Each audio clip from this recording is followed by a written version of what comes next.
Hello everyone, it's Silvia from Parcel Locker. Welcome to my channel. Today we're going to have a look at my favorite top 10, let's say, tarot and oracle decks guidebooks. So not books on how to read tarot, not necessarily books on occult in general, the guidebooks or the little white books, but in any case the companion books that come with a tarot or an oracle deck. Okay, so the first one I want to talk about is the Forger's Daughter Tarot. I've got the Afterlight edition. This is a really beautiful deck by Jessica Leigh Howard. And so I'm just going to show you the deck, obviously, as well. First, so this deck, the production value is absolutely fantastic. The deck feels, it's got that kind of really luxurious feel to it that you can only get on an indie deck. Although I have to say that lately, especially US games, going down this road, they're really trying hard to replicate the experience of an indie deck in when it comes to the tactile feel, for example, or even the aesthetics. So just to a small disclaimer, so these are guidebooks, as I said in the intro, but the reasons why these are my favorite ones are because these books, for one reason or another, and I'll make sure to show you the reasons while we'll look through the guidebooks, are different. They set themselves apart from the sea of little white books that we can find on 99% inside a Los Scarabeo tuck box. Even though I have to say that Los Scarabeo is also trying to up the ante in when it comes to the guidebooks for their special editions, the one with the two-part boxes. But there's so many out there, and many of them are so disappointing. And I just remember one tarot deck, and because it's something very negative, I will not say what tarot deck it is. It is not my part of my collection anymore. It was a deck that was inspired by Southeast Asian myths and legends, not the Sims tarot, absolutely not. I just don't want to reveal too many details, but so what happened was that I really loved the tarot. But when I went through it, I realized that because it was based on myth and legends, I did not necessarily immediately recognize what was going on in the cards. And so I was quite happy because when that happens, generally speaking, they actually give you a really good guidebook. And so I went to the guidebook, and the guidebook was terrible. It was worse than a Los Scarabeo little white book. It had absolutely no information. It had no thumbprint, no images. It was black and white, which is it's still okay, just as long as you give me something. But it only had three keywords per card. Not even a difference between the major arcana and the minor arcana, or the core cards, nothing. And on top of everything, those keywords were the general keywords that pretty much anyone who reads tarot knows already, because that's the first thing you memorize about a card, and they can be applied to pretty much any tarot deck that follows the RWS system, and they are in no way specific to that particular deck. So that to me was a huge letdown. Not just had it been a botanical themed deck or an animal themed deck or something that was, let's say, less dependent on you understanding what was going on in the cards, then I would not have been that upset. But because it was one of those decks in which you have a scene, there were scenes, literally scenes on the cards, and if you don't know what they're referring to, you're kind of lost, because some cards can make sense for you remembering the keywords of that card, but some others just don't make any sense at all.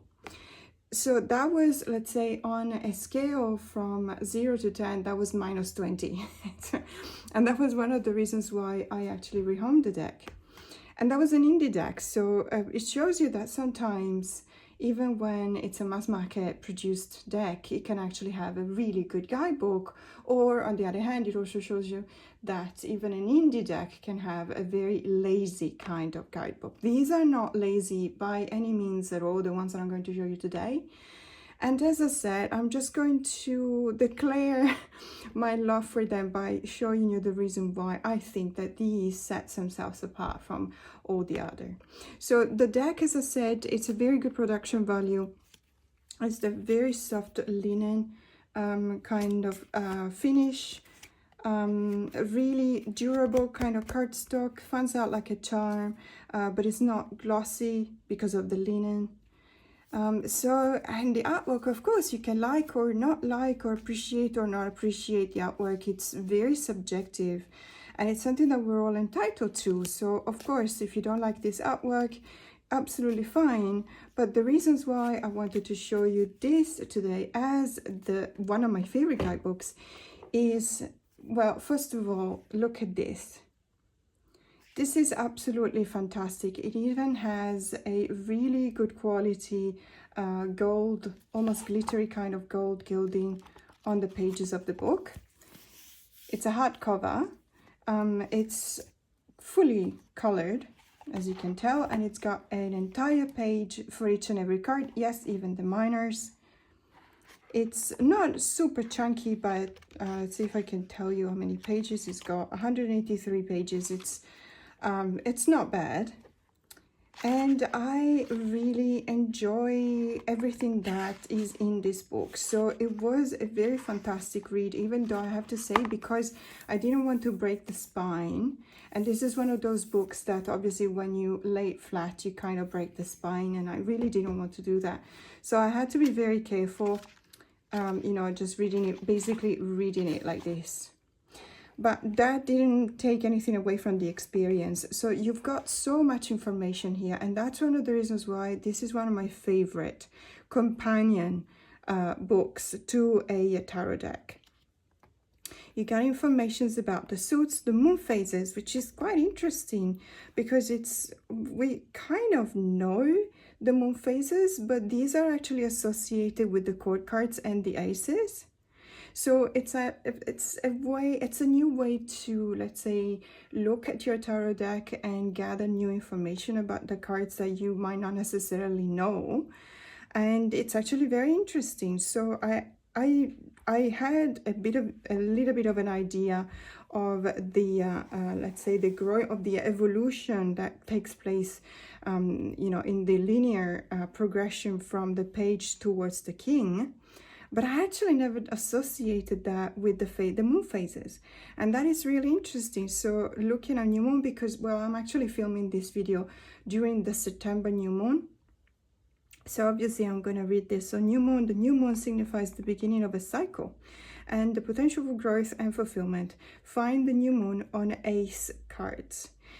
That's something that, of course, you know, it makes sense. An ace is a start, it's a new beginning, and the new moon is signifying the new beginning.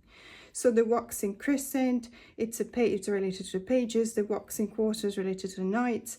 Waxing gibbous is related to the queen. That also makes sense because it's a growing sense of maturity, but you're not entirely to the full moon phase. You're not exactly there yet, which is the introspection that has been reached by all the archetypes of the queens, but is not matured yet into the king. And please understand that by queen and kings I do not refer to gender specific cards.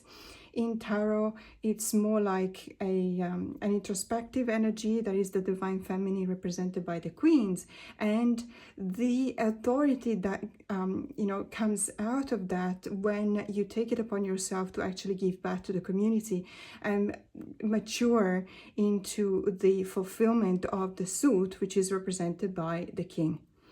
So the full moon is the king, and it symbolizes the completion of a cycle, absolutely a culmination of experiences and ideas. Find the full moon on king cards. Then you've got a even, let's say, more detailed kind of explanation that refers back still to the moon phases, but also takes into consideration the very specific nature of the suits.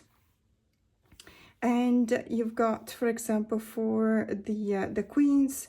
So the queens are reigned under the height of the waxing gibbous moon, are protective nurturers who work dutifully to cultivate the near fully formed expressions of their suits. So obviously, if you're looking at the Suit of Cups, the cups represent the realm of emotion and creativity. A queen will be the nurturer. So the queen is always a nurturer, but in their realms, so in their suit, the nurturer in the realm of the emotion and creativity. And you look back at the phases of the completion of the evolution of the specific court card by remembering that it's related to the waxing gibbous moon. That to me, let's say when teaching tarot, that is actually an excellent visual aid, because I'm trying to move my hand to mimic the moon phases, but it's basically, you know, growing to completion and then starting a new cycle of the time. And this is fantastic because it will help you remember what the queens are supposed to mean, what the knights are supposed to mean, and so on and so forth. So this is, then it starts, you know, having a look at the deck itself, at the major arcana. So for each and every one, you got at the section or dissection, a compass, reflection, position, and sign. Sign to me is more like a symbol. I don't know. So when I see the word sign, I immediately think about astrological sign, but then I looked at it and I thought, oh, that's not really an astrological sign. This is actually related to the symbols of the object or the representations that are in the cards. So you've got an egg that has been cracked, vulnerable, breaking free, new life. The monarch butterflies, beginning new phase of life, emergence, the taproot, starting point, foundation, branching, options, and the saplings, potential, untapped energy. So this is very interesting because as you imagine, even if you have just the basic knowledge of the full card and the meaning of the full card, you will recognize all of these ones as very pertinent, very related to the meaning of the cards. Obviously, it gives you a bit of a keywords also for the upright and the reverse position, but going back to the part that actually interests me the most, and I think that this is where you see the differences between this beautiful work that has been done and effort that has been done in this specific companion book compared to the others is dissection. So it looks at the cards, okay, and it says, what do you see here? A great taproot has buried itself deep in the ground. Okay, fine, we can see that with the roots. And a series of pathways have branched magically from it, all leading in different direction. You can definitely see that. And you start already getting into the vicinity of the meaning of the full card, right? That is, you are grounded, but you're also branching out. Tiny saplings have taken root nearby. A spotted egg lies on the ground cracked. Was it damaged as it fell for its nest, or is this new life breaking free from inside? And I love that this concept is actually expressed as a question, because it makes you think. And let me tell you something about how the human brain works. Whenever there's a question, you're immediately, your cognitive, let's say, skills are immediately lightened up in your brain. If we look at functional MRIs data, whenever a person is just being given an affirmation, and when someone is actually asked a question, you will see that there's a lot of differences in the parts of the brain that lighten up. The question always makes you more alert, to the point that it's actually kind of a natural consequence in linguism. So in studying linguistics, they will tell you that the way in which each and every language terminate the questions with a raised tone, like I'm doing now, basically, it really helps anyone switch on those parts of the brain that keeps you, let's say, alert, because you've been asked a question, you need to answer, so your brain is activating your cognitive areas. So was it damaged because it fell, or is it something new, a new life breaking free from inside? That is a really beautiful image as well. Above, a monarch butterfly emerges from its chrysalis, fragile but ready to begin its next phase of life. Of course, we're fragile when we're the Fool. The stage of the Fool, we're supposed to be vulnerable, we're supposed to be fragile, because no matter when, we might have just completed a different cycle and emerge from that and be ready to start one anew. But because it's a new one, it might not necessarily be relying on the skills and life experiences that we gain on the previous life cycle.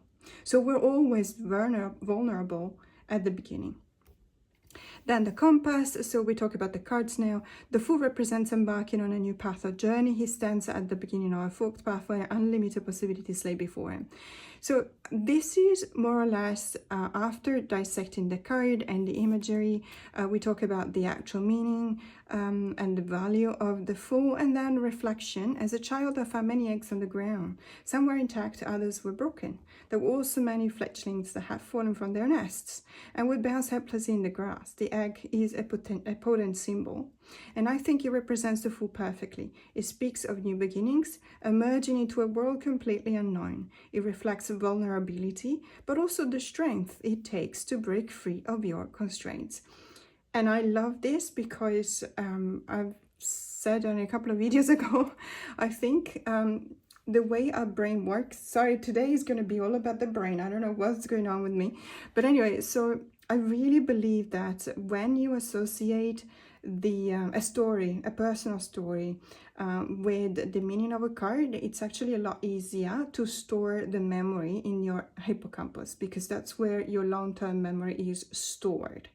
So when you learn something, whether it's tarot or anything else in life, make sure that to have visual aids, because that's also a very easy way to remember things. But most of all, you will remember something when it's more complex than just a keyword, whenever you associate a story with it. So all of these cards, I'm not going to go through all of them, obviously, but just to show you how beautiful this deck is. You've got the same when you look at the minors as well, which is, many other books, they will do an excellent job when it comes to the majors, but then when it comes to the minors, they don't really bother that much. But you actually have exactly the same, which is very interesting. And you have the possibility to have a look at the signs or symbols. You have the possibility to understand the dissection and what the card is showing you. What do you see in the card? What the representation and the meaning of the card is. And a story, hearing a story from the creator, from the author, about that specific card or the symbols associated with the card. So this is 90% the reasons why I actually love this book. But at the end, so we've got a section here which is called Tarot Spreads, and I always admire the effort of a creator when putting these spreads on the book.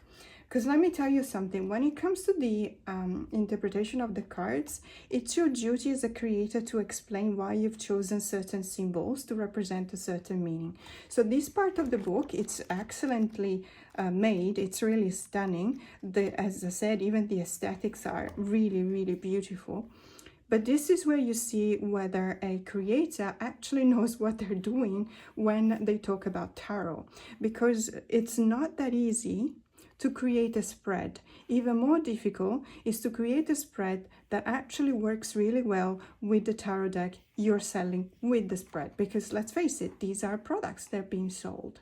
And obviously we are the buyers, we are the customers. So how do you as a creator who want your work to be out in the world, to be appreciated, and possibly even to, make some money, because after all, we need to be valued by for our creations. This is where I see if you actually know what you're talking about or not. So following the tracks. Direction. As we get wrapped up in our daily lives, it can become more and more difficult to see the detail and subtlety in our lives. If you're feeling rushed, anxious, or you're like you're caught up in a whirlwind, take a moment to stop and slow down. This spread is designed to help illuminate aspects of our lives we may be overlooking. That's already got my attention. Okay, why? Because, well, first of all, because if it's following the track, so it talks about the hunter. The hunter must carefully inspect the environment around them for signs of animals. A forager will need to notice subtlety in the plants they're observing. This is the Forager's Daughter Tarot. It's talking about foragers, it's talking about hunters. Obviously, there's a direct indication, direct link to the tarot deck. It's not just a spread. So most of the time you will see that books like this, or not as good as this one, they will just show you the 3 cards pull. Okay, the present, the past, and the future, or the present situation, the obstacles and the outcome, stuff like that. That's fine. That's absolutely fine. But you do see how much more you get in value when you actually get something that is specifically looking into the deck that you've got. Each card represents an aspect of yourself that needs attention, a sign that has been overlooked. Be thoughtful about how these qualities relate to you and your current situation. And then you've got the positions. So you've got 5 cards here. You've got body, mind, spirit, relationships, and path. I really believe that, you know, when you have a spread like that, even if it had been the only spread proposed by the book, it would have been fantastic. But then you have clearing the river. So do you feel as if you have hit a point of stagnation? Are you facing an impasse or a barrier that is difficult to move past? Like in a stream or brook, we sometimes run into obstacles that hinder the natural flow of energy, creativity, or communication in our lives. So this is really beautiful as well. This one has got questions. It makes you understand what's going on. It also uses a little bit of the reversal concept, because as you see, this card, the position number 3, is talking about what can I do to overturn the obstacle. So it's actually asking you to even apply the knowledge you allegedly acquired by studying or reading the book. You know what a card upright or reverse meaning are supposed to be. So that taps into that as well. And then you've got consulting the seasons, obviously, because we talk about the Forager Daughters tarot. So you are immersed in nature, and one of the first things that you see is transformation. So the pure essence of alchemy in nature is very visible. It's something that you see practically every day with the changing of the seasons. And that was the last one, but I really recommend this book because it really gives you, it does present itself with an edge compared to other guidebooks. The product quality is amazing. It feels, the feel to it is, this is very silky kind of feel. So it's an excellent quality, that it's aesthetically pleasing, and it's just really well written, but it's also full of very useful and also kind of new information. So this is the Forager's Daughter Tarot.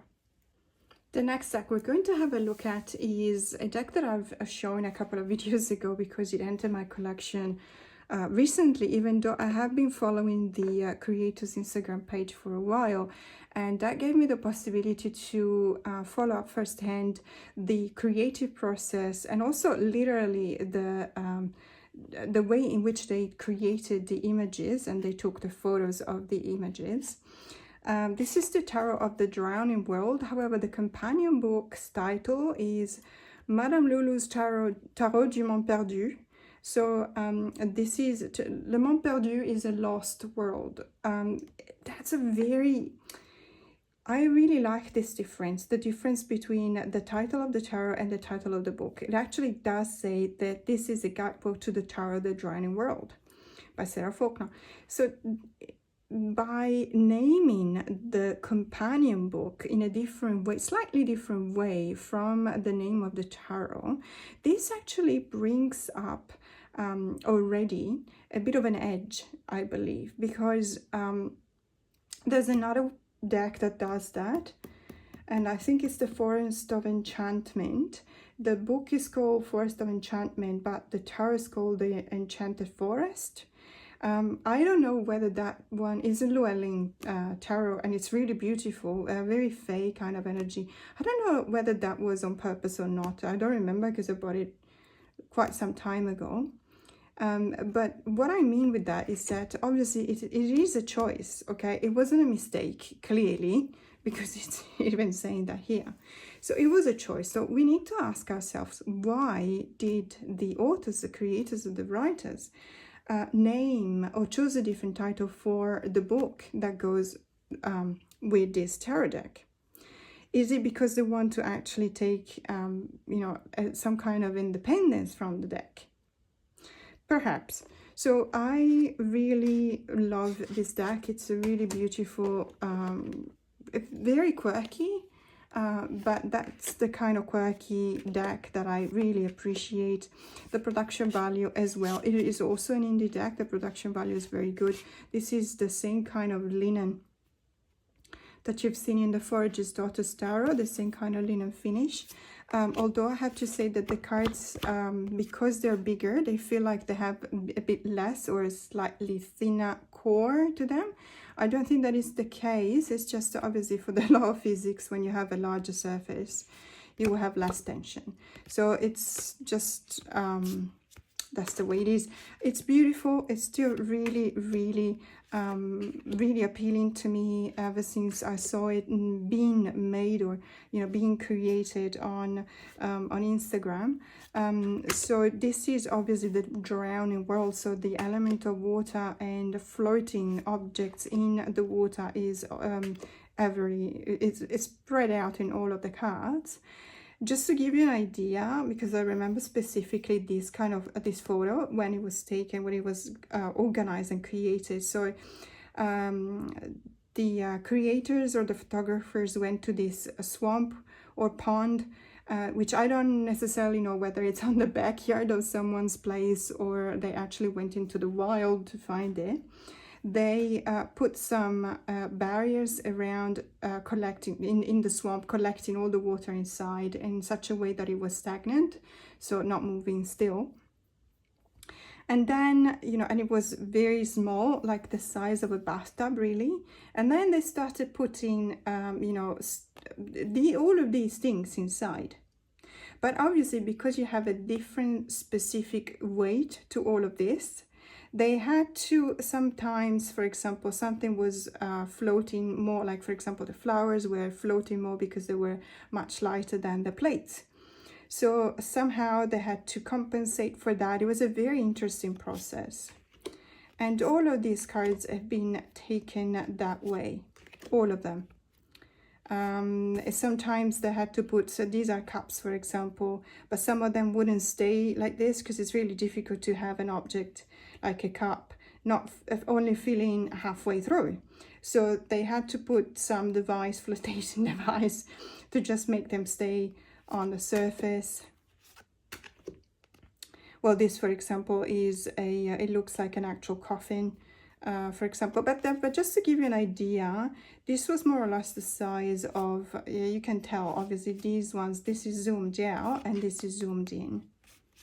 But enough with the tarot deck, because we're not here to talk about the tarot decks. We're actually here to talk about the companion books to these decks. And again, like with the Forager's Daughter, so I obviously really love the tarot deck as well. I love the aesthetics. But today we're not specifically talking about the deck, we're actually talking about the companion book. Now, this companion book is really, really interesting. If you have the Carnival at the End of the World, you will recognize the style, let's say, of the book. Even though this one has, so the Carnival at the End of the World, if I remember correctly, had color illustrations. This one doesn't. Doesn't make that much of a change, to be honest. So let's have a look at the book. So we obviously have a little bit of an explanation on of what happened, what the idea behind the deck is, what did the creator think at the beginning, what was the initial thought, and why did they want to compose and create a deck like that, which is, it goes on for a while and it's very, very interesting. There are a lot of references, very, how should I say, these are references to very vast and different fields of knowledge. So what I would say, because it can feel a little bit daunting when you read about physics and astronomy and Eastern philosophy and Western philosophy and so on and so forth, John Donne, etc. There's references to literature, there's references to opera, there's references to everything.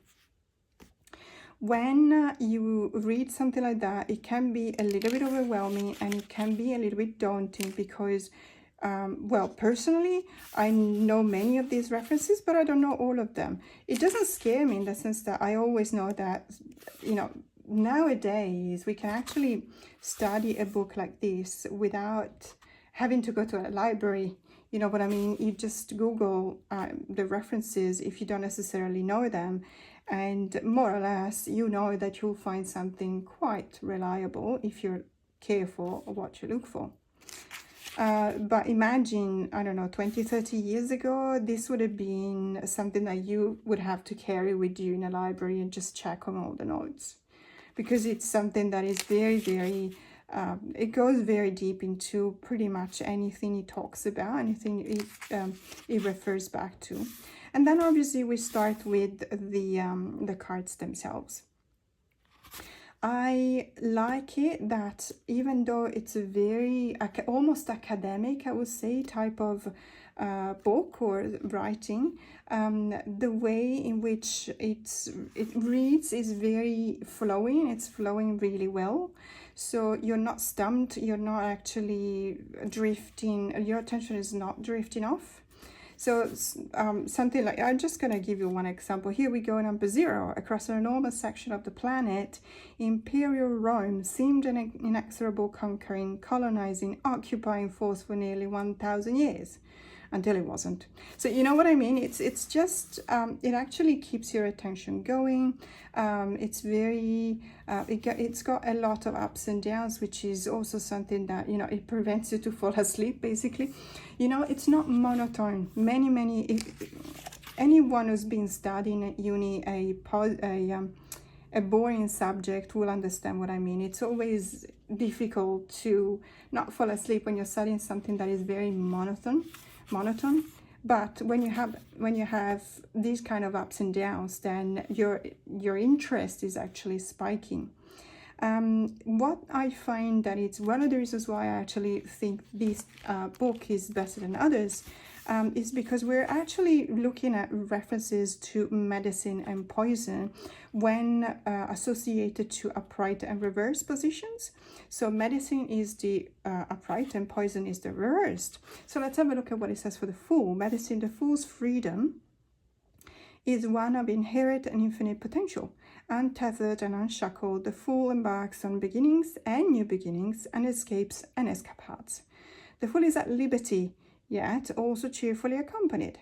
The movement of exploration and growth is not just the open road or the big adventure, but sometimes subtle, rhizomatic, tentacular. Obviously, I had to check that up. Rhizomatic, I don't know what that means. But you know what I mean. It's very interesting. It's something that really makes you want to know something else. It wants you to open up your possibilities as a tarot reader. It's not the boring stuff. Nothing about this book is boring. Let me just show you perhaps a minor arcana. Even when we talk about the minor arcanas, it's still, referring back to medicine and poison. And it does still have a little bit of an explanation of the card itself. So for the 2 of batons, so the 2 of wands, one for now and one for later. If a single is needed, then a pair makes a spare. Both hands full and already more than you need or can carry. Is more always better? Too much of a good thing can be wonderful, or surprisingly worse than just enough.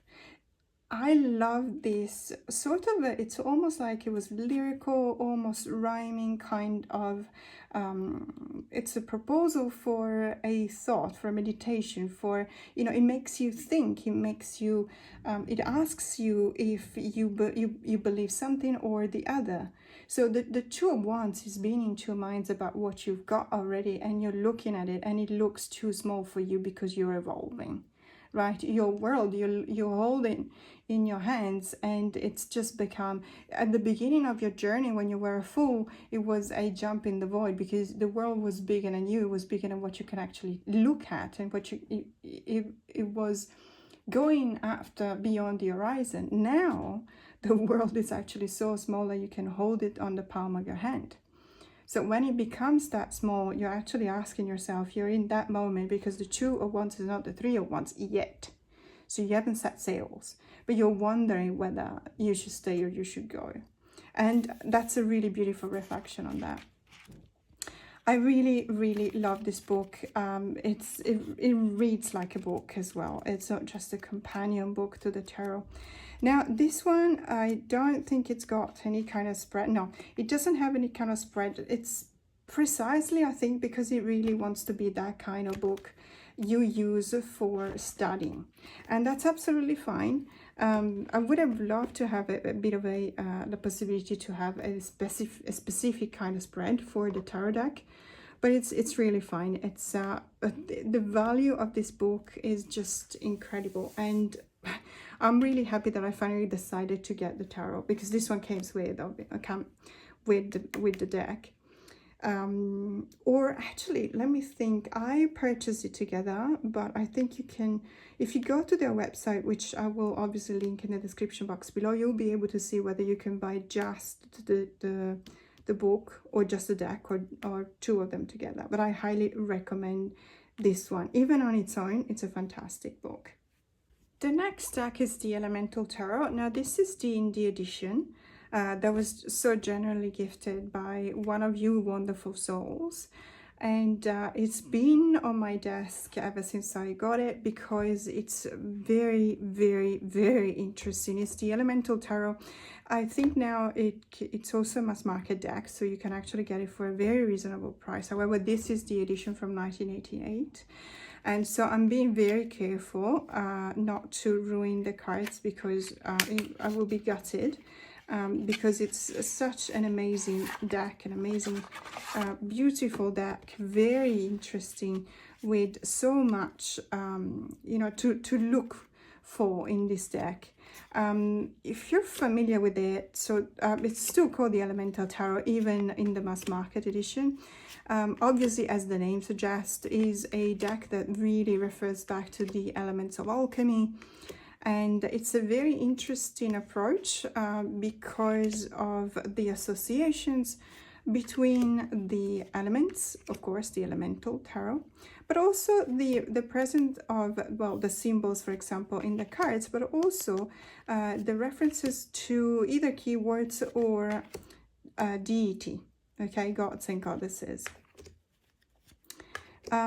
When you have something like this, as I was saying before, you really need an excellent kind of guidebook, because not everyone is familiar with Tariel, for example.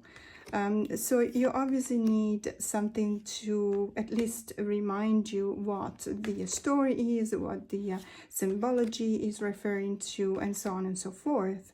And when it comes to symbology, let me tell you, this deck is really full of it. So let's have a look. This is the guidebook that comes with the indie edition. I think I don't have the mass market edition of this deck, but I think that the same kind of information is also in the mass market guidebook.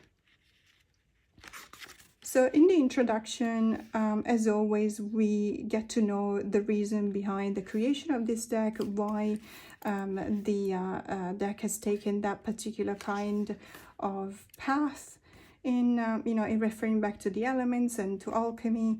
There's a little bit of, you know, the authors just spilling their hearts on what motivated them at the beginning, or their knowledge of the theme is.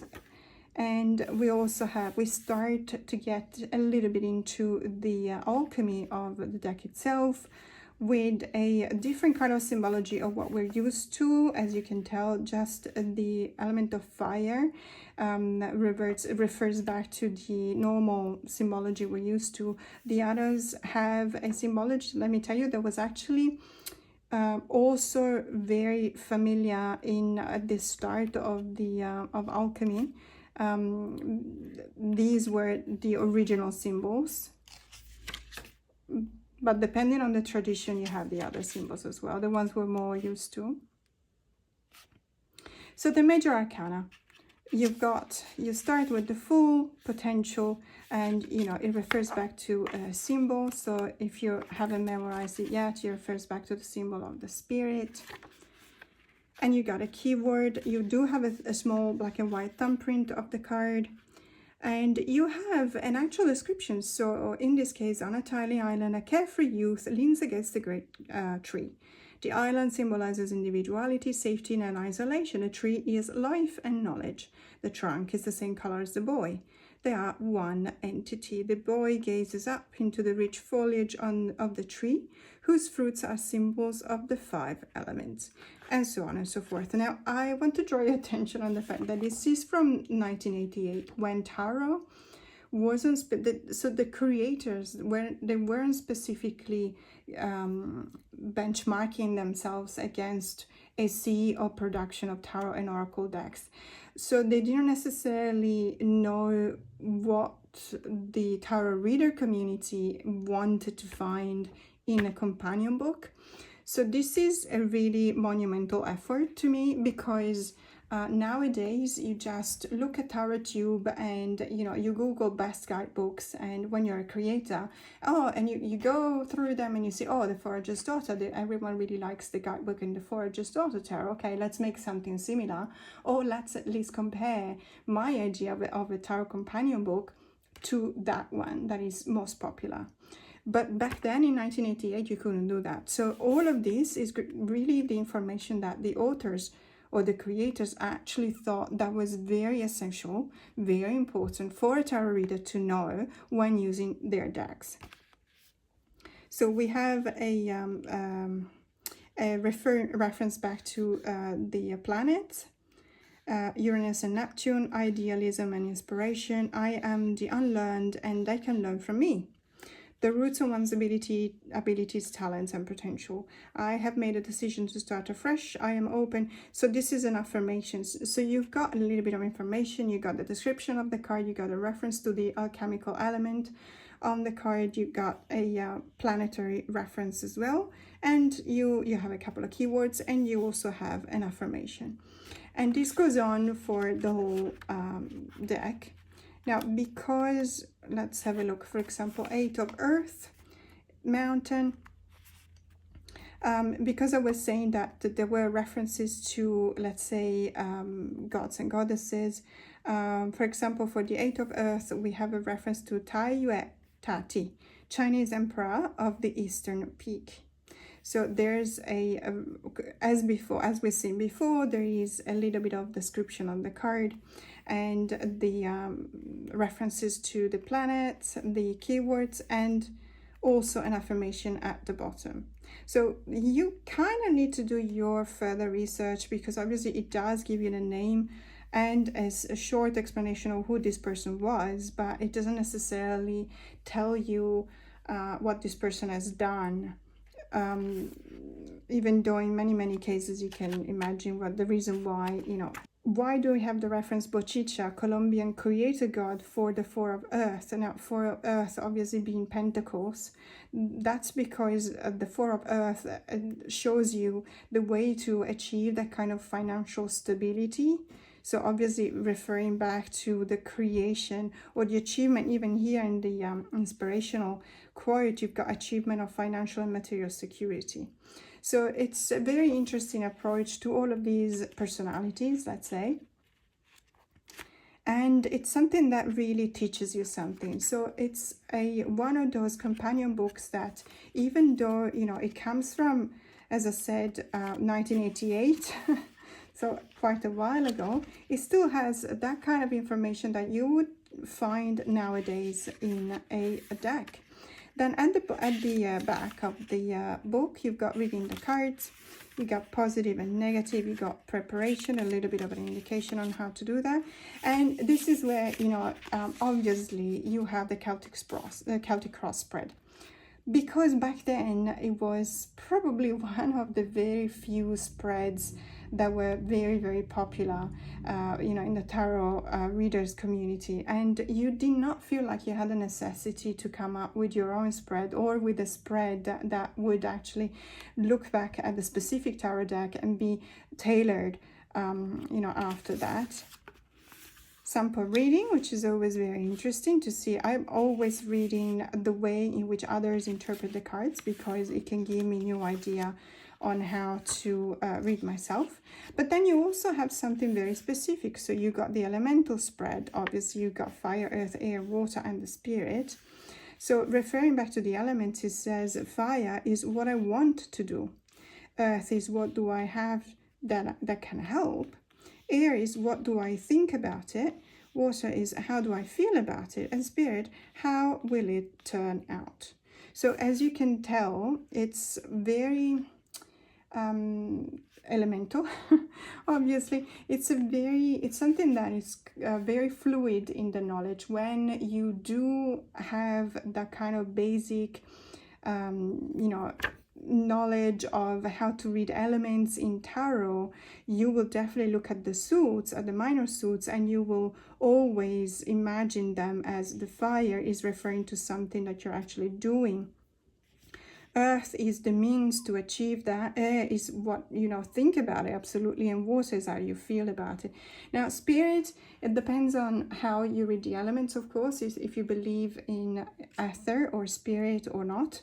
But this could be seen as the outcome. So that's a very interesting combination.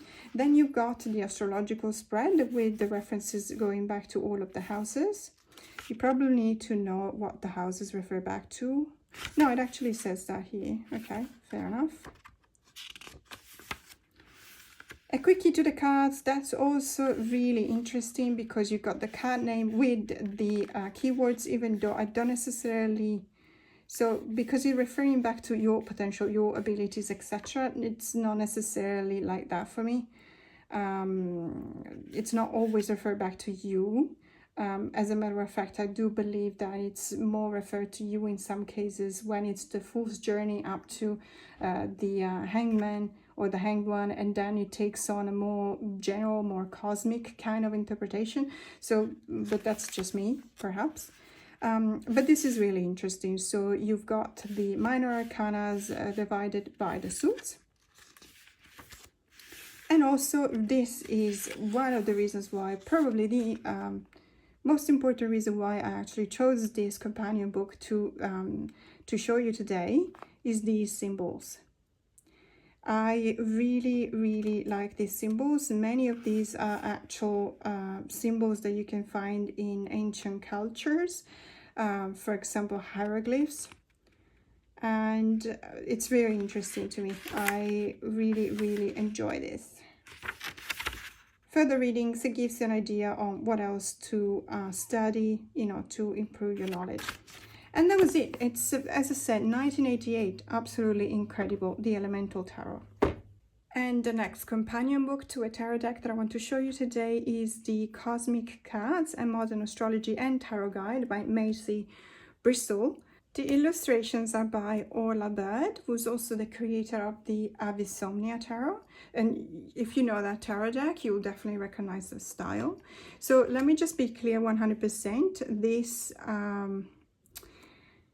This is a guidebook more than a tarot deck. It means that the cards are here for as a demonstration of the tarot of the book. So by that I mean that this is it's like two pieces of paper stuck together. So but that was not the intent. There was not, it's intentional, let's say this way, because it was not meant to be a tarot deck with a companion book. It's mostly let's say a book on modern astrology and tarot with, a tarot deck for references. As a matter of fact, I really do appreciate this tarot deck because I really like Orla Bird's art. By the way, so she's also the creator, as I said, of Avisomnia, but I think that she's also just finished, or she's almost finishing, another tarot deck. So if you follow her on Instagram, you will know there is something in the making, probably very close to completion as well.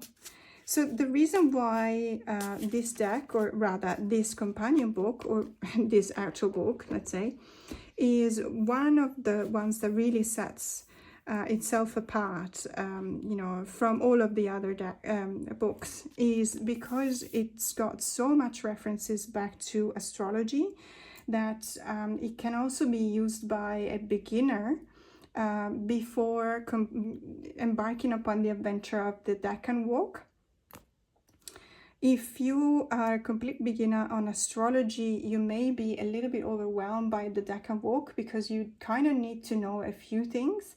If you don't know anything, this book is for you. It's an absolute joy to read. It's very, very interesting. But it's also, as I said, it's an excellent instruction or kind of book to study. If you want to have a little bit more knowledge between, on the subjects of tarot and astrology, but in specific of astrology applied to tarot. So this is the introduction, and it's a very personal introduction.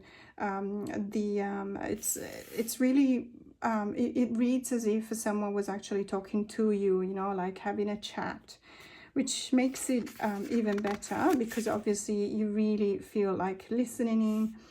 There's the explanation. The kind of things are rather normal. You can find them in many other books. We've just seen the Elemental Tarot talking about the elements of the minors, for example. It does also refer back a little bit to numerology, but just very, very like a skeleton kind of explanation for the numbers. Modalities, cardinal signs, that's where it starts being interesting. Cardinal signs are Aries, Cancer, Libra, Capricorn are the catalyst or self-starters of the zodiac. Every 2, 3, 4, and Queen cards are associated with cardinal signs. That's where you start. That's where you start saying, okay, let's write it down. So this is where it starts to get interesting, that you got the fixed signs, which are Leo, Scorpio, Aquarius, and Taurus. The steadfast, slow, and steady movers of the zodiac, every 5, 6, 7, and King cards are associated with fixed signs. And then you have the mutable signs, Sagittarius, Pisces, Gemini, and Virgo. Changeable pacifiers of the zodiac, every 8, 9, 10, and Knight cards are associated with mutable signs. So, for example, it goes on to say, so what's the mutable fire sign? Because it then associates, of course, the modalities with the numerology and the elements. So what's the mutable fire sign? So you go into mutable. What's mutable? Obviously, you look at the signs, so Sagittarius, Pisces, Gemini, and Virgo. And the numerology. But also because we're talking about fire, in that case, it has to be referring back to the suit of wands. So Sagittarius, thus Sagittarius rules the 8, 9, 10, and Knight of Wands. I don't know whether this makes sense or not. If you're doing the deck and walk, this would definitely make sense because, it's been on for a while. If you're not doing the deck and walk, you have no knowledge of astrology related to tarot, this could be very interesting. And this is the reason why I'm actually bringing this up today, because I think it's, other than, the book on the actual deck and walk, this is probably the second best book you can get your hands on when you want to know, as I said, a little bit more about astrology applied to tarot. So the ruling planets associated with which major arcana. And then it explains a little bit on how to use the book. That's a nice, illustration of the planets, the embodiment of the zodiac, and then of course you start with Aries. So we've seen Aries going back, and if you go back into this page, Aries mass the Tower. So obviously you've got the Emperor 4 and the Tower. And you got a little bit of an information about the, let's say, the tarot meaning of the cards itself. But then it always reverts back to the zodiac information. So the Emperor can represent a person who is charismatic, confident, charming, and colorful. All classic Aries traits. They're full of life and probably live on optimism, caffeine, and competition. Aries is the very first sign of the zodiac, and so is often considered the leader or the baby. So, it goes on, but it's a very colloquial kind of style of writing. So, as I said before, it's something that will keep your attention up. And it talks about, as we said before, it talks about this planet, and the cards that will be associated with this planet, all of them. And then you pass on to Taurus. And he talks about the cards associated to Taurus, and then Gemini, and so on and so forth, until you get to the, hello, the end, sorry, that was there. And you got compatibility keys, which is something that you don't necessarily find on in other guidebooks, which is very, very interesting. And even says, so now here's where things get interesting. Tarot cards not only depict the various shades of each sign, but it can also help you identify compatibility between your zodiac sign and someone else's zodiac sign. You may have heard that earth signs like Virgo and air signs like Aquarius do not get along. Is that completely true? That is entirely not my life. I am an Aquarius, and all of my best friends and my husband are Virgo. You know, it's true, there are so many different facets to our birth chart. Of course, you need to have a look at your birth chart, and perhaps in my birth chart, there's, you know, something that will definitely make me more of an earth. There are not many earth planets in my birth chart. I'm 90% air. But anyway, that could be an interesting thing to debate. But this is very interesting, whether you find reflections and it resonates with your own life or not. This is very, very interesting to study. So it goes into the nitty-gritty stuff, swords and wands, for example, strengths, weaknesses, you know, swords and pentacles, and so on and so forth. So it's really complete, very, very interesting. And then it does a deep dive into the court cards as well, which is, you know, if you struggle a little bit with the interpretation of the court cards, this could give you an even better introspection on how to remember them, for example. So pages with knights, don't forget we're talking about compatibilities. So when pages are associated with knights, their strengths and their weaknesses and the rest. And then, because that wasn't enough, it also gives you a note on colors and imagery. So this is really, let me see if I can, let's take the Knight of Cups as an example, which depicts a knight giving a cup to the right hand side of the card. If this card appears on the left hand side of the Three of Pentacles, it could indicate that the Knight of Cups in this situation is prepared to fully commit to, for example, having a baby, Three of Pentacles. So it gives you a little bit of referring back to the way in which astrology is integrated into tarot. It also gives you a little bit of an idea on how to get out of the boundary of one card reading, but it looks into the possibilities of reading a card in the context of a spread, referring also back to directionality, which I find it's a very complete way to read tarot. There's a few spread which are interesting as well. The deep stuff reading. So this is all about love though, because the deep stuff is also about relationship, astro-themed partner, astro-themed compatibility, about the author and enlargement.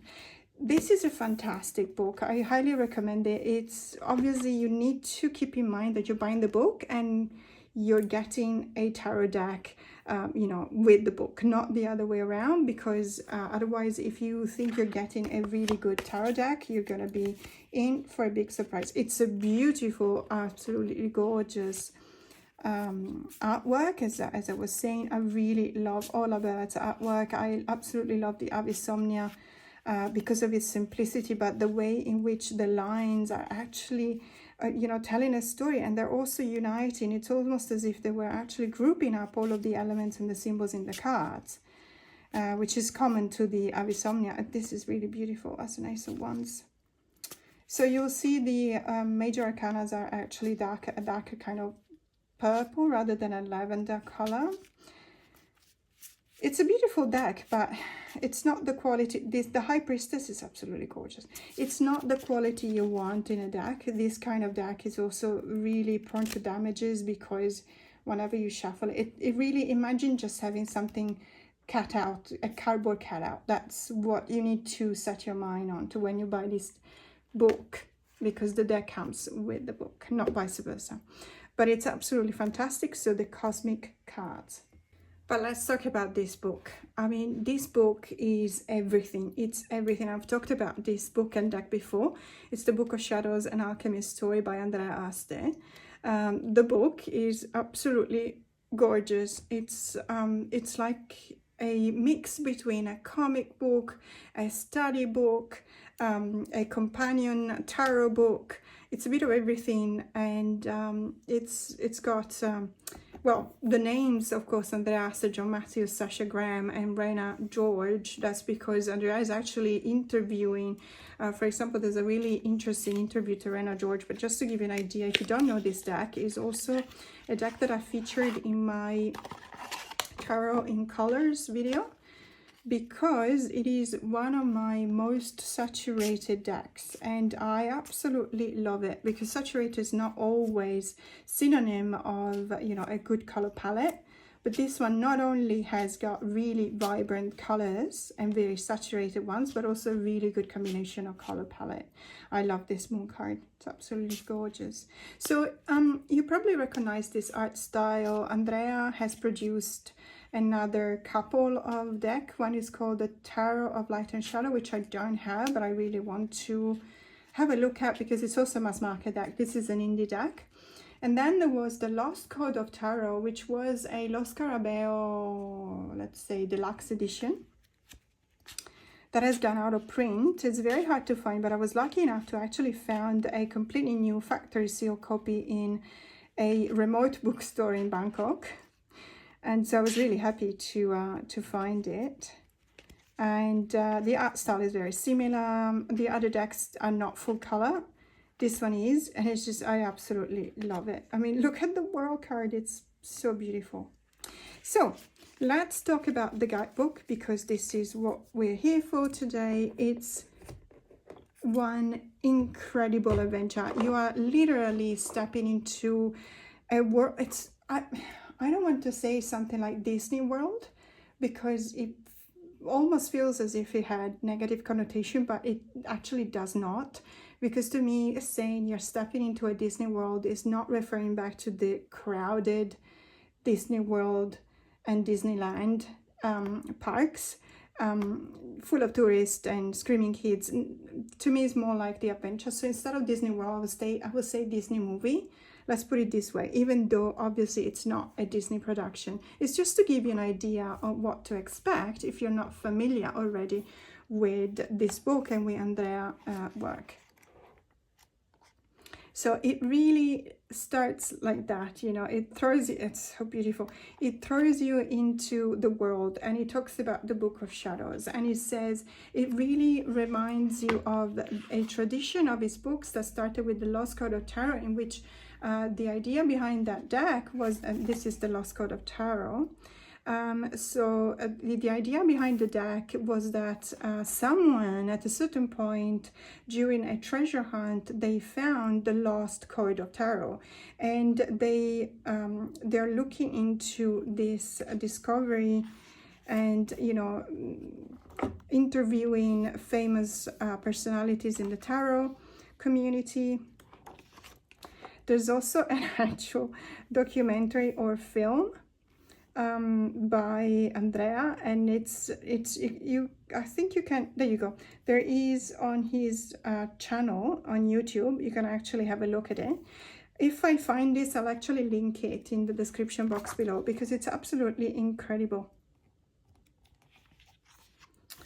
And you know, it talks about the tarot decks, it talks about the traditional tarot, it talks about alchemy and the relation from alchemy into tarot, the integration of these two together. And it's also showing you, you know, it's also a comic book, so you actually read the comics, and it's always relating back to either the tradition of the alchemist. So it's an alchemist story, so this is the alchemist, and you get to know what the what originated everything. It's also divided in the major arcana, so you obviously have a bit of a story, a comic book story, or graphic novel, let's say, story about the tower. And again, when we talk about the visual aids and the stuff that you are associating a story or visual aids to the memorization of something, is making it makes it much easier to remember. So it's full of information. It's just, and it's also really beautiful. I mean, this one is like a coffee table book. It's not just a study book, it's a really beautiful book to have and to display and to be proud of. And I'm so very happy that I actually got the Lost Code of Tarot, because then I can actually refer back to these images, which are from the tarot itself. And these are more like the style from this tarot deck. I highly recommend it. And then, of course, at the end, it does talk about the actual tarot. And it gives you a little bit of the description of the card. What I like is that there are the keywords at the top. There's a thumbprint in full color of the card. Talks about the card itself. And then there's a bit of a personal interpretation of the card itself, because Andrea is someone with a lot of knowledge as well. Absolutely fantastic. I'm over the moon every time I look at this. I love it. Absolutely love it. This is very interesting as well. If you're, there you go, reversals, how to read reversals. I actually just posted a video perhaps last week about how to read reversals, and I got a lot of interest in that for tarot course. The tarot reading course will be available to the second tier of my membership when I will launch the memberships. But this is very interesting as well. And then you got an interview with Rena George.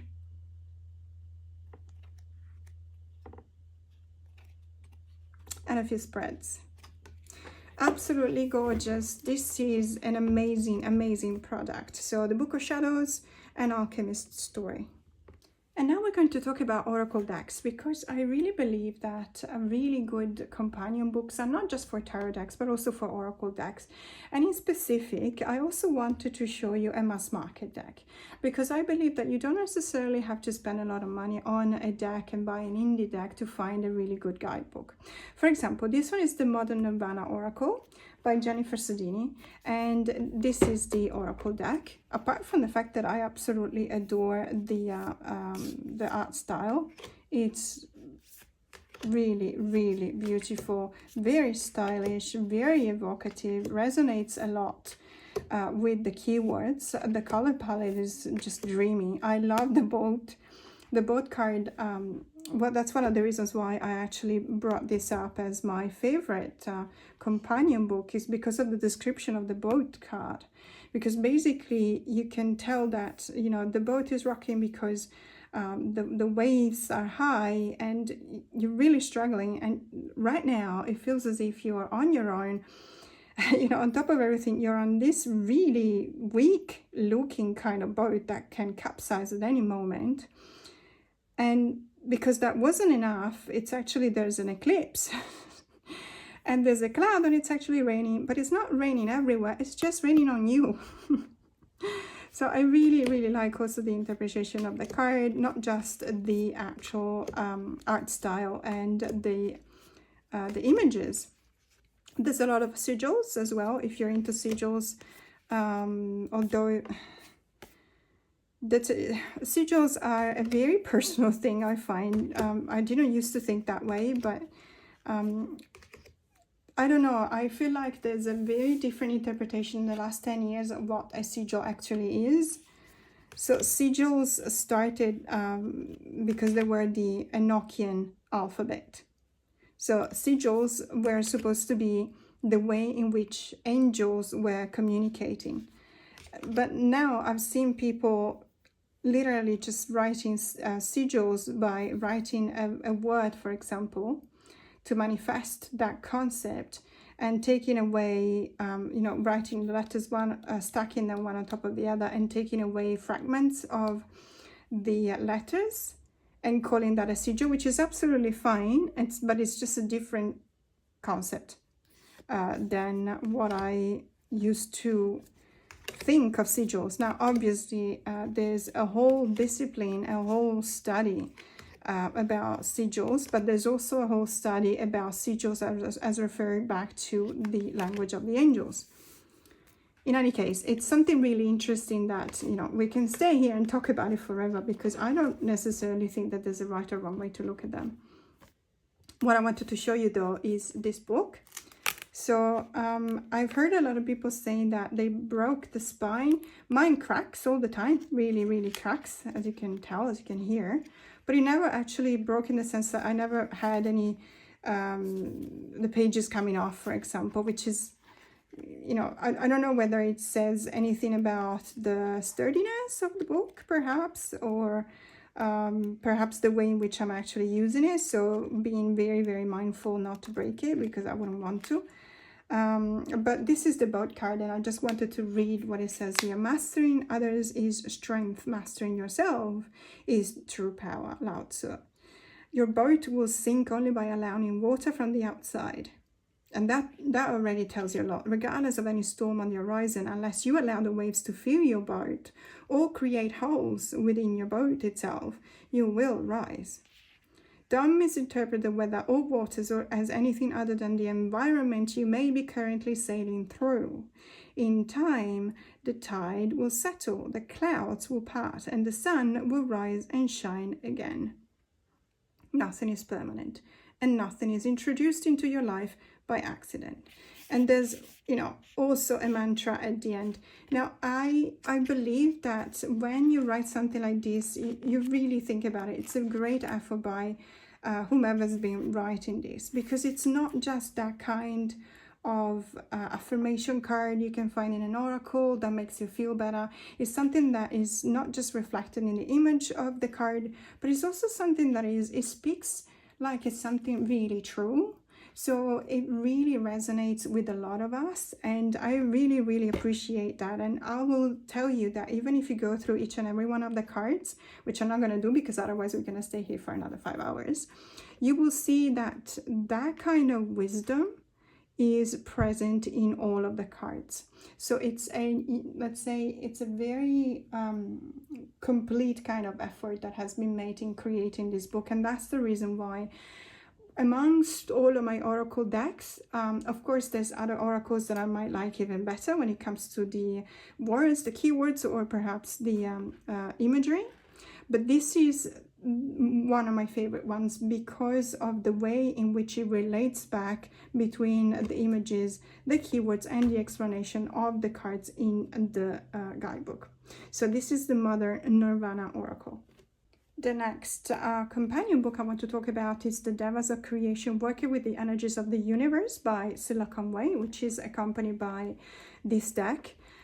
Silla's artwork is, well, if you're familiar with the Intuitive Tarot, but more so with the Shimmering Veil Tarot, you will recognize her style, let's say, art style. It's very abstract. In some cases, you will have some elements that will be easier to recognize, but the way in which this is abstract is due to the fact that there's a lot of intuition work that you need to kind of spark within yourself in order to be able to work with these decks. Not necessarily with the tarot deck. The tarot deck is still on the abstract kind of style, but not as much as this one. But this is a really interesting deck, and I'm stoked that I was able to find it for a very reasonable price in one of the Facebook groups. Silla is still selling these decks from her website, and I think that they leave from, she lives in Italy though, but I think that she ships them from a printer or a warehouse in the UK. I'm not entirely sure, but I will make sure to put the link in the description box below just in case you want to have a look for yourself. As you can tell, there's a lot going on in these images. There's a lot that really taps into your own feelings, emotions, reactions, gut reaction, and intuition. And it's a fantastic deck by itself, but the reason why I'm showing it today here is because of the guidebook.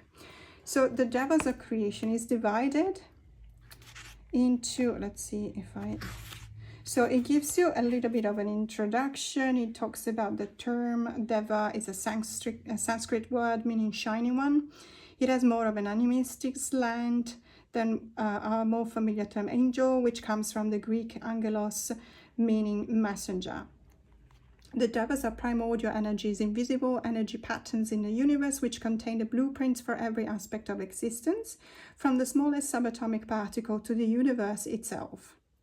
They are multi-dimensional beings, each one part of the implicate order that physicist David Bohm talks about, where the universe is simultaneously the whole and all its unfolded layers.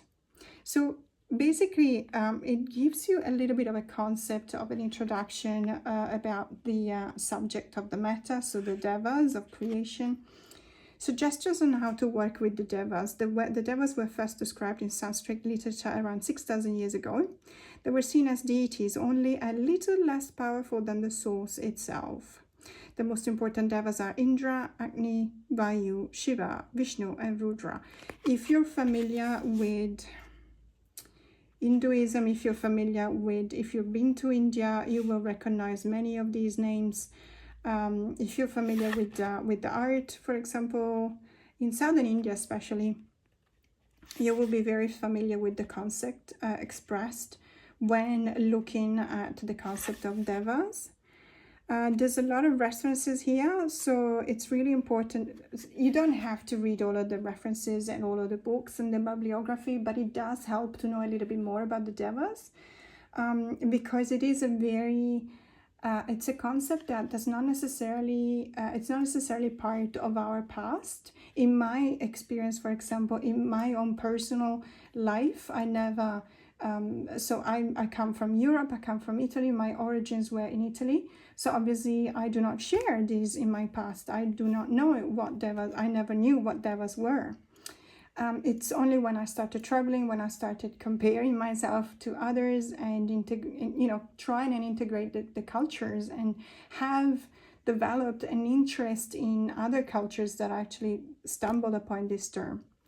And that was the reason why I actually looked into this deck, because I was very curious to see how Scylla, which by the way I adore, was talking about devas, and also the way in which she actually introduced the concept of the devas and relates them to an oracle deck. Because one thing is talking about a concept, and one thing is actually producing a deck that you can use by referring back to that concept. So methods of reading is very interesting. It says that there's a few spreads illustrated at the back of this booklet. So just to give you an idea, there you go. You got the star spread, for example. You got well, that's it. Spreads and reason. There's a triangle spread and the star spread. So the star spread has got 6 cards: your present situation, the cause of your conflicts and obstacles, the changes you need to make to face your challenges, your strength, other challenges and outcome.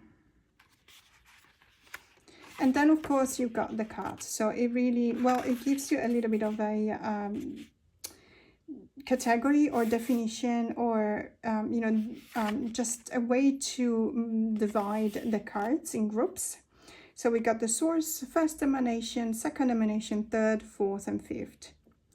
The first one is the shining ones, fundamental laws, devas of the elements, numinous and ambivalent energies, and shadow energies. This is the way in which you get to know this deck, and I urge you not to skip this part, because if you skip across and you go directly to the meanings of the cards, you will actually not really understand. And it will become more and more difficult to actually use the cards in the correct way. Not that you have to, in the sense that obviously there's a lot of intuition going on here. So if the cards speak to you in a certain way that is not necessarily the way in which the book tells you, you're not doing it wrong. You're just not doing it according to the book. So be it. But I really do believe that this is very interesting, and it is kind of paramount in order to be able to understand the cards. So you go on with the 6th, 7th, 8th, 9th, and 10th emanations of the physical universe, of course, the heavenly bodies, earth and their children into the next dimension. And then, of course, you start with the cards. So for each and every card, you've got, it talks about which emanation we're talking about. So the second one, the fundamental laws. The card number 16 is space-time, but let's have a look. So I've got number 70 here. So let's have a look at number 70, which I feel is probably the last one. No, 71. So this is the 10th emanation, devas of the threshold. This is the card of quantum. This is the paradoxical world of the infinitesimal. In this quantum realm, particles appear and disappear at will, probabilities rather than certainties. Where they go as they flick in and out of existence is as mysterious as the rest of this level. Communication between particles also occurs instantaneously across any distance. Quantum is about observation and coherence. So it tells you about, the way in which you need to look at the card, or you need to make associations. Again, as I said before, if this card speaks to you in a different way, there's nothing wrong with that. It's probably interesting to have a look at this guidebook before you actually start using the cards. And again, this is something that is unique. I have actually never seen anything like it. And this is not the first time that I say that about Scylla's work. It's not just the way in which she paints, she creates something visual, but it's also the way in which her knowledge of something is also expressed by the written word. It's not that easy to master both skills. So kudos to, I think that she's the only writer, but then again, I could be wrong. Let me see if it says anything here. Cards, Artwork and Book Design by Scylla Conway. Book design, but it doesn't say. But yeah, it would mention if someone else had actually wrote the book, it would be mentioned somewhere. So absolutely fantastic, the Devas of Creation. The next guidebook I want to show you is the Energy Archaeology Guidebook, so by Ashley Stinson and illustrated by Kelly Finnan. It's obviously referring back to the Energy Archaeology deck. This is an oracle deck that I use a lot with clients when they come to me to do a lot of grief and trauma processing. This is fantastic, especially for trauma processing, also for grief, but especially for trauma related to injuries of the structural. So the structural injury is when you break your bones, for example. So it's a structural injury to your body, even a torn muscle. So it needs to be related to something structural in your body. But also when there is an injury because of an inner child wound, for example. So it's not necessarily related to a structural injury, but it's more like an injury of the soul. We can look at it this way. Or in some cases, and this is something that I'm actually studying these days, I'm looking into neuroplastic pain. Neuroplastic pain as opposed to chronic pain. So when, for example, we meet a lot of people with chronic pain, it means that your neurons, the neurons in the brain that are actually making you aware that you are in pain, so they're making you alert to the fact that you need to take action right now, right? Pain, like a fever, is an indication that there's something wrong with your structural body. So if you break your bone, you feel pain because you need to understand that you cannot walk anymore. If you break your leg, you have to stop walking. And if the pain is not strong enough, then you might keep on walking and you further damage your leg. So the pain is your brain telling you, stop whatever you're doing because you need to take care of this right now.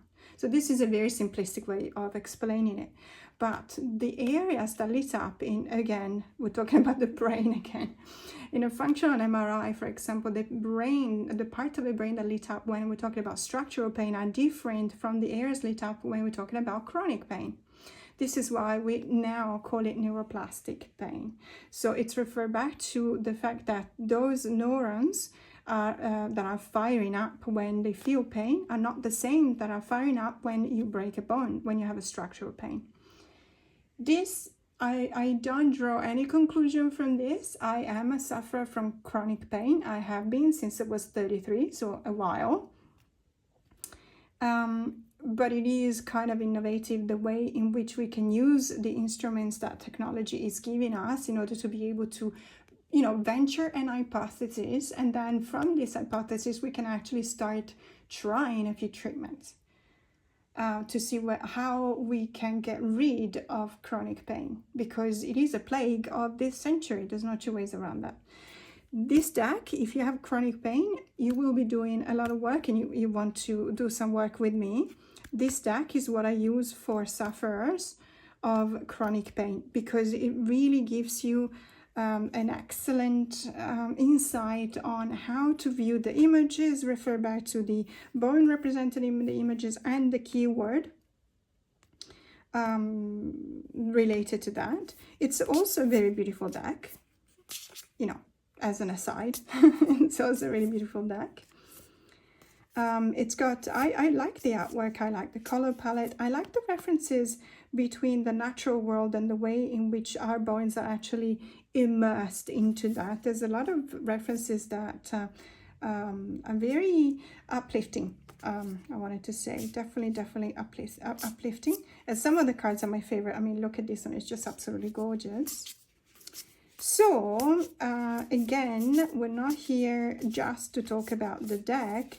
We are here to talk about the companion book, which is this one here. Now, again, I think that this has to be purchased separately or not. I always make sure to buy the guidebook as well. The Energy Archaeology Guidebook.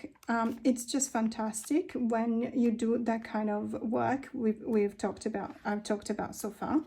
It also gives you possibility to use this deck as an oracle deck, so it gives you a few samples of spreads on readings. There's more than a few, I have to say. There's quite a lot. And deepen your understanding.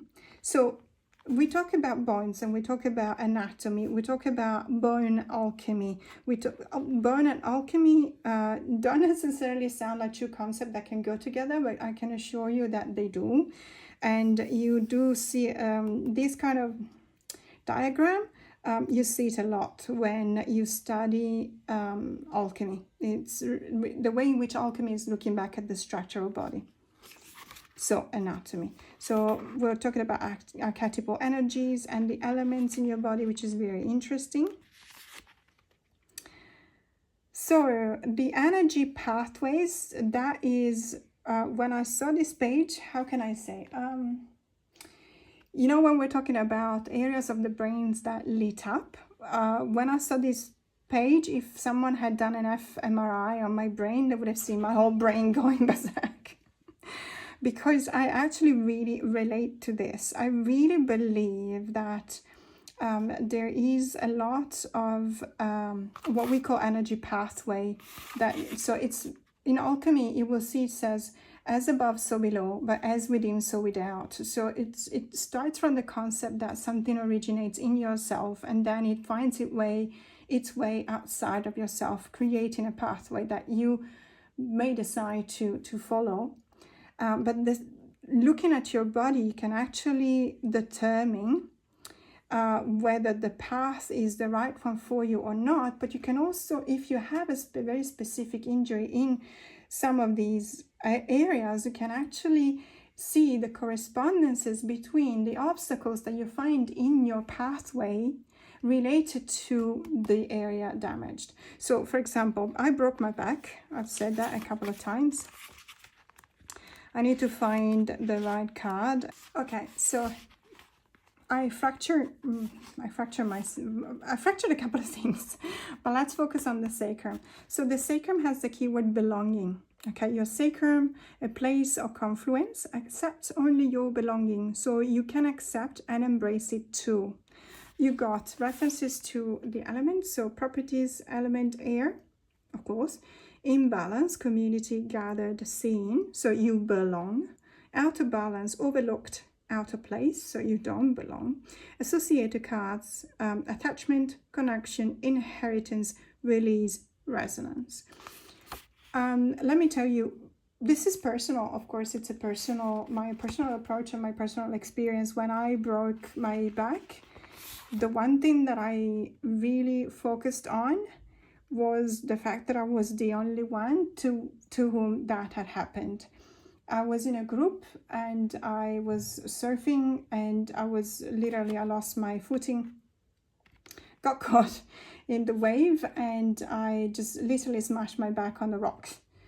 And for a moment there was a sense of, well, the energy of the adrenaline, of course, because of the pain and the brain going berserk and saying you have to save your life. And it's a fail-safe mechanism that everyone has got in their own bodies, in which you know, your body does not want to die, and when you're faced with an emergency, you do whatever it takes to just get out of the emergency. So my first emergency wasn't necessarily the pain in my back, it was the fact that I was underwater.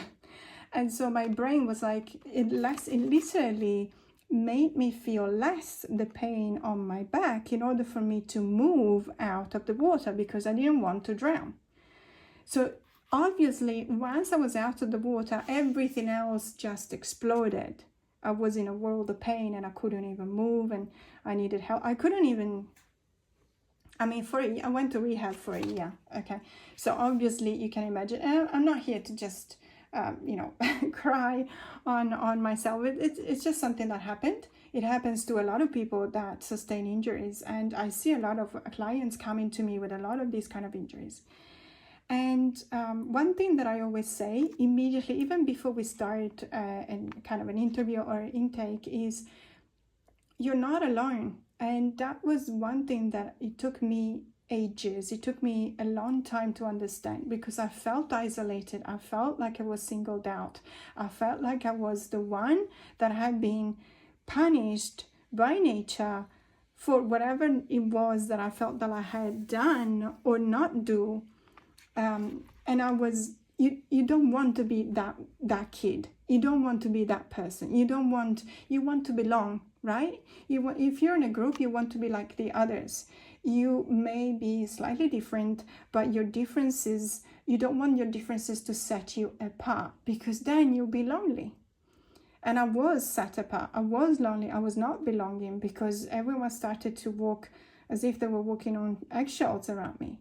Because obviously they knew that I had been injured, and they didn't know how to react, and we were young and stupid, and all these things actually created a trauma in myself, in which my injury, I started downplaying it, because I didn't want them, my friends, my closest friends and family, to treat me as if I was unique, I was different. So whenever I talk to someone who's got these kind of injuries, I always say, you're not alone. And I tell my story, and I must tell you, 99% of the time, I get a lot of resonance from telling this story. So this is about belonging. The energy pathway is about being in your right space among the others. So belonging, not just because you're part of a group, but also because you have contributed with your own set of skills, which is unique. So it's not about abandoning your uniqueness. It's about finding ways in which your unique skills actually are part of a whole. And this is what you do when you do work with this guidebook. I summarized a little bit, obviously. But there's a part talking about the anatomy, so it explains to you what burn that actually is, what the energy pathway is. So it's energetic belonging. The wisdom that comes from the card, consider, you know, all of the things related to that. And then there's a couple of prompts, which are questions. What does belonging mean to me? Where and with whom do I feel I most belong? And so on and so forth. This is a fantastic deck to do a lot of this kind of trauma work that I do all the time. I use it all the time. As a matter of fact, it's kind of damaged because I always open it. But I really, really highly recommend it. If not necessarily if you do this, if you have your own practice, wellness practice like I do, of holistic healing, but also if you want to do some healing on yourself because of structural damage, this is absolutely a fantastic book. So the Energy Archaeology Guidebook. The next guidebook I want to talk about is also for an oracle. This is the Weaver's Oracle Journey Cards and Travel Guide, created from paintings and mythic tales by Caroline Hillier. I hope I'm pronouncing it in the right way, otherwise this is how it's spelled. This is an incredibly beautiful deck. So let's have a look at the deck first. It's a large kind of deck, as you can see, almost as big as my hand. It's an oracle card deck. It's very famous, very popular. You will probably recognize it because it is stunning, really beautiful, vibrant artwork against a really nice black background. And then obviously you've got a reference at the bottom to, let's say, a title. So number 17 for horse, ancestor, or the distant shrines.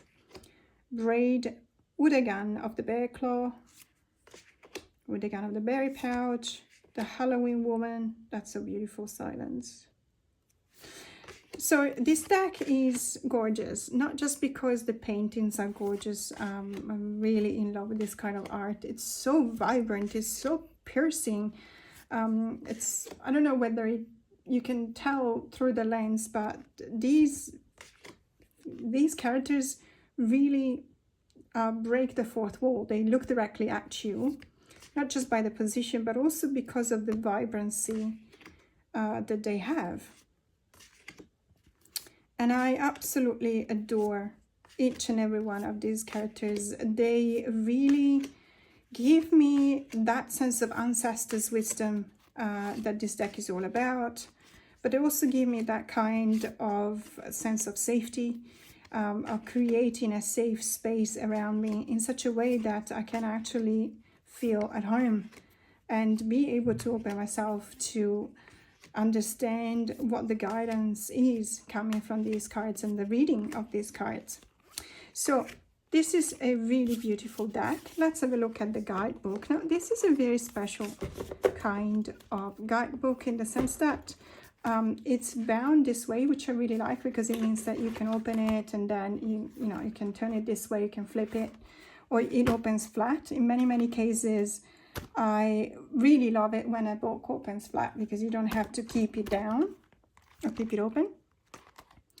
And let's have a look. So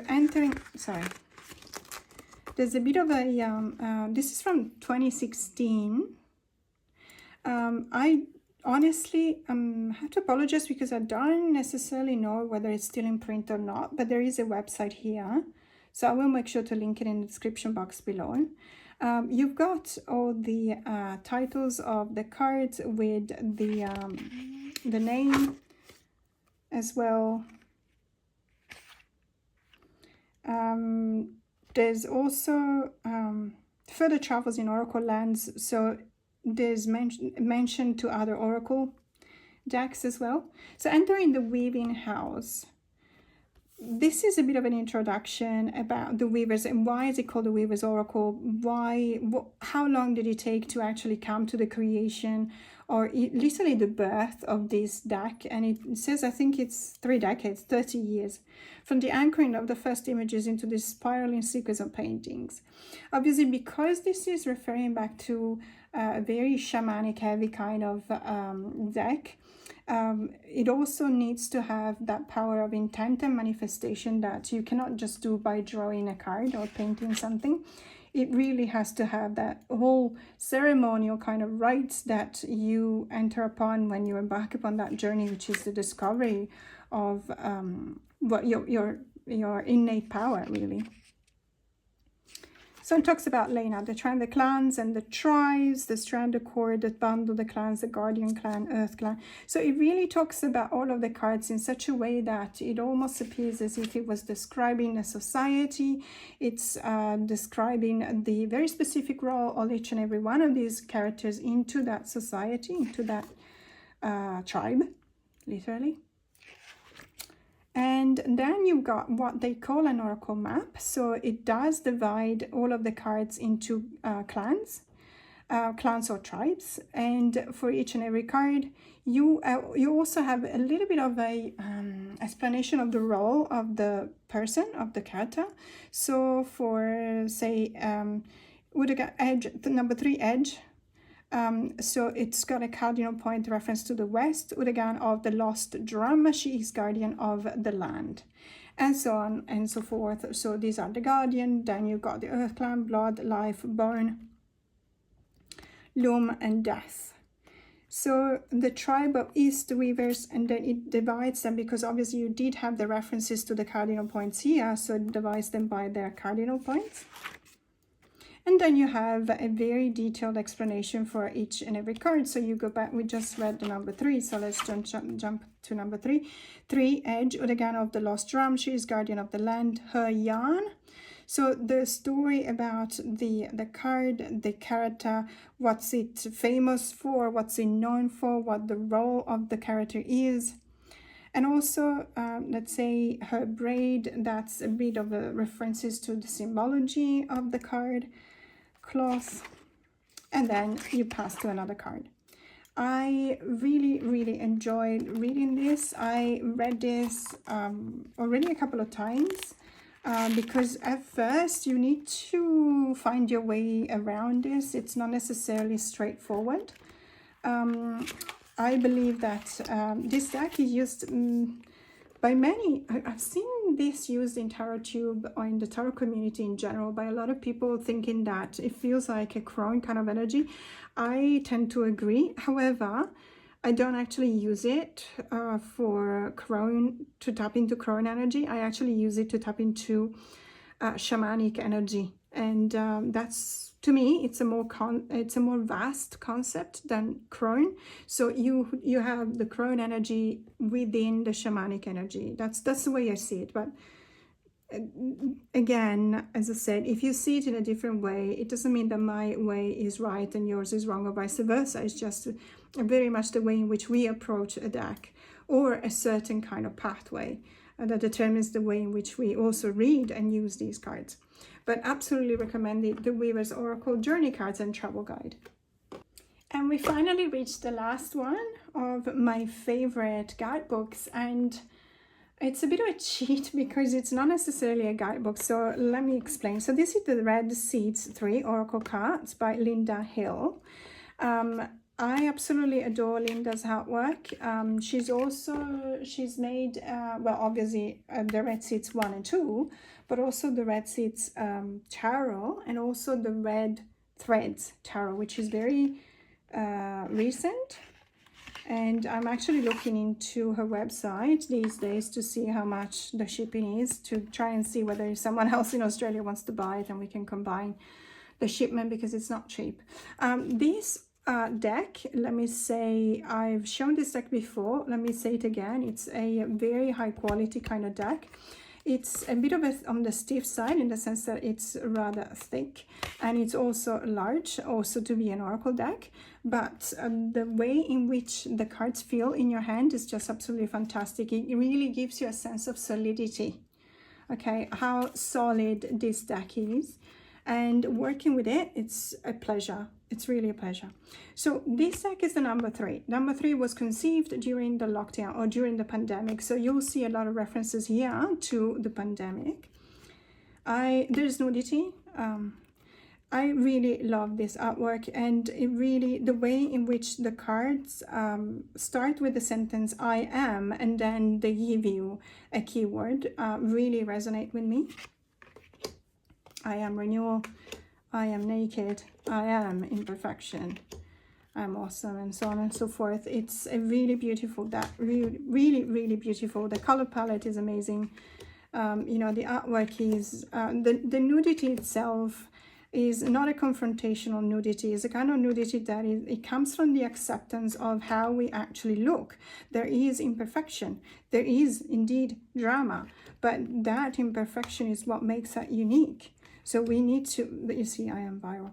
We need to accept that, because that's the way in which we have been made. And our body, like we talked about it when we talked about the energy archaeology, but our body actually keeps score of everything that happens to us. And, you know, why would we want to revert it back to a state of absolute perfection, which we never attained anyway? But why would we want to go back to that? Because it's a clean slate. Perfection is just, there's no differences. Okay, it's like living in a house with every furniture from IKEA, which I have nothing against IKEA. Believe me, I've got a lot of furniture coming from IKEA. But it makes each and every house the same as others. Whereas if you have something unique, like your body has a unique dent, like I pierced myself with a cutter when I was 6 years old, and I will never get rid of this scar. My fingerprints show this scar, and that makes me unique. And why would I want to go back to having something non-unique? So this is a really beautiful deck to make you accept that. However, the reason why it's in this video that normally refers back to guidebook is because if you flip the cards this way, you will see that each and every card expresses, it's like having, sorry about that, I just accidentally bumped the camera. So each and every card refers back to a goddess, let's say a deity. And there's a quote, there's the name of the deity. So this one I can't even pronounce it, so let's skip to the next one. Phoenix, obviously. So no phoenix can rise from no ashes. That's a fantastic start. You need to have, actually you need to burn something down in order to be able to fly out of it or rise from it. So it tells you what the deity is, in this case Phoenix. The ancient Greeks told of a mythical bird called the phoenix, a magnificent creature associated with fire and the sun. Every 500 years the phoenix built a nest and then immolated itself. A new phoenix then ascended from the ashes. This symbolic image was used by Jung as an archetype of rebirth and renewal. So you got your keywords. And the interesting thing is that you got the challenge and the gift. So the challenge is almost as if we were seeing a reversal of the card, and the gift is an upright sense of the card. So this is, admittedly, it's not a guidebook, but because the information is at the back of the cards, is very readily available. You don't even have to go back to a guidebook. And it makes this deck unique, although I know that there's others that have this kind of setup. However, the symbology, the choice of the images related to the keyword and the deity is very, very interesting. So this deck it makes for a very interesting guidebook. I know that, you know, people would generally just look at it this way, but if you just for once look at it at the backs, it's like having a guidebook in the form of flashcards. And Baba Yaga, I keep on pulling Baba Yaga. Lately it's about distraction, isn't it? Confrontation and guidance, okay. A fierce power. That goddess inhabiting life, death, birth, and destruction. Well, there you go. I always associated that, and also because I love John Wick. If you know, you know. So this deck is the last one in what I was showing you today, and those were my favorite guidebooks, companion books to tarot and oracle decks. I hope you enjoyed this video. If you did, please like the video so it works in such a way that the algorithm will pick it up and show it to others. And if you haven't subscribed to my channel and you like my content, why not? Be part of the family. We're open for everyone. Thank you so much for staying with me till the end of this video. More to come. Have a great day.